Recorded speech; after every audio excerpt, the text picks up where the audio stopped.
एक हैवान पत्नी ने पहले अपने प्रेमी संग संबंध बनाए और फिर पति की हत्या कर दी। तो नमस्कार, आदाब, सत श्री अकाल। मैं आपका अपना दोस्त संजय आज आप लोगों के बीच में एक ऐसे दिल दहला देने वाली घटना से रूबरू कराने जा रहा हूं, जिसे सुनकर आपके होश उड़ जाएंगे, रोंगटे खड़े हो जाएंगे। कहीं ना कहीं पति पत्नी के रिश्ते को तार तार कर देने वाली यह घटना है। यह घटना है मध्य प्रदेश के ग्वालियर शहर में एक थाना पड़ता है, जो पनिहार थाना क्षेत्र में एक गांव आता है धरौली। वहां की यह घटना है। 27 सितंबर को यह घटना घटित हुई थी, जो कि रात्रि के 12 से 1 बजे के बीचों बीच ये घटना घटित होती है, जहां पर एक मीरा नाम की महिला, जो कि 22 वर्ष उसकी उम्र होती है, वो अपने पति, जिसमें पति का नाम होता है शिवराज यादव, जिसकी उम्र लगभग 25 वर्ष होती है, वहीं पर उस औरत का जो अवैध संबंध चल रहा था, वो खुद के देवर के साथ ही उसका अवैध संबंध चल रहा था, जिसके देवर की उम्र तकरीबन 22 वर्ष होती है, जो कि शादी उनकी 2016 में हुई थी। 2016 के बाद वो लोग अपने घर में आपस में काफ़ी अच्छे तरीके से रहन सहन कर रहे थे और पति पत्नी का रिश्ता काफ़ी सही से चल रहा था, काफ़ी ईमानदारी से चल रहा था। वहीं पर उनका एक बच्चा भी पैदा हो जाता है, जो लगभग जब वारदात को अंजाम दिया गया उस लड़के की उम्र 4 वर्ष थी।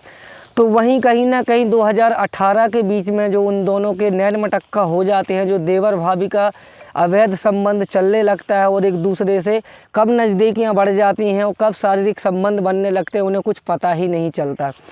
जब ये मतलब इसकी जो मीरा थी, उसको अपने देवर से, अपने प्रेमी से मिलना होता था, तो वो अपने पति को दूध में नींद की गोलियां काफ़ी ज़्यादा मात्रा में मिला करके उसको दे देती थी और उसका जो पति था वो गहरी नींद में सो जाता था और फिर ये अपने देवर के साथ रंगरलियां मनाया करती थी, अवैध संबंध बनाया करती थी। लेकिन धीरे धीरे ये सिलसिला चलता रहता है और काफ़ी समय 2-3 साल तक चलता रहता है। उसके बाद एक दिन उसका पति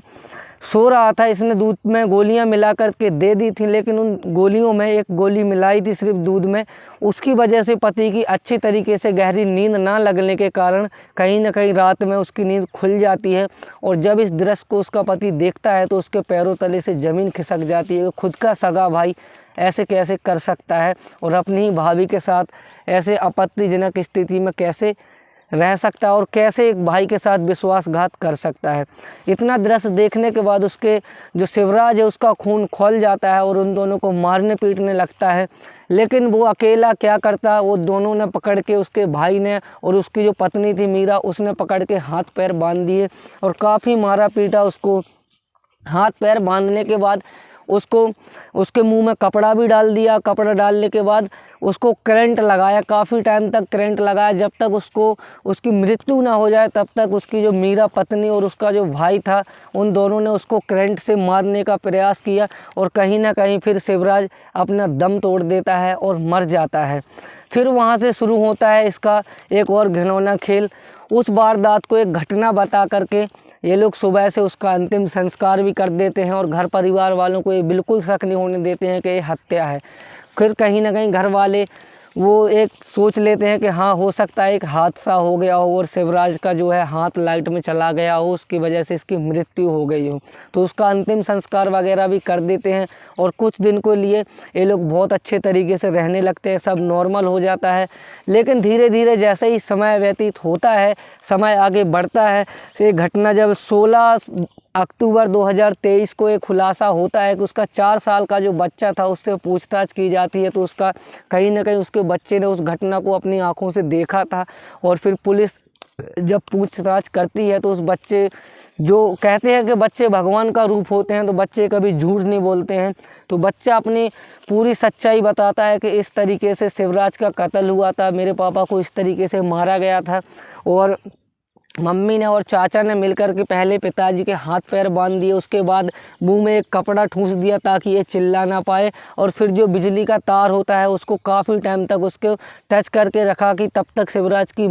दम ना तोड़ दे, तब तक उन्होंने बिजली के तार को नहीं हटाया। तो बच्चे के बयानों को आधार मान करके जो पुलिस ने उनके बयान लिए और फिर उसको उन दोनों को जो सज़ा हुई, फिर कोर्ट में पेश किया गया, 302 धारा लगाई गई और जो उसका मतलब वो भाई था उसके ऊपर भी 302 की धारा लगाई गई और इन दोनों को जेल भेज दिया गया। तो कहते हैं एक औरत, ऐसा माना जाता है कि अगर अच्छे से चले तो घर को संवार लेती है और कहीं कुछ ऐसे कर्म करने लगे तो घर को बिगाड़ देती है। कहीं ना कहीं ये ग्वालियर की घटना दिल को झंझोर देने वाली घटना थी और उसने ही अपने पूरे परिवार को विखंडन कर दिया और कहीं ना कहीं दो भाइयों के बीच में दरार पैदा कर दी। पहले वो दोनों भाई बड़े हंसी खुशी से रहते होंगे, लेकिन इन दोनों के अवैध संबंध होने के बाद खुद के ही भाई ने अपने बड़े भाई का कत्ल कर दिया और किसी को शक भी नहीं हुआ कि ये कत्ल है या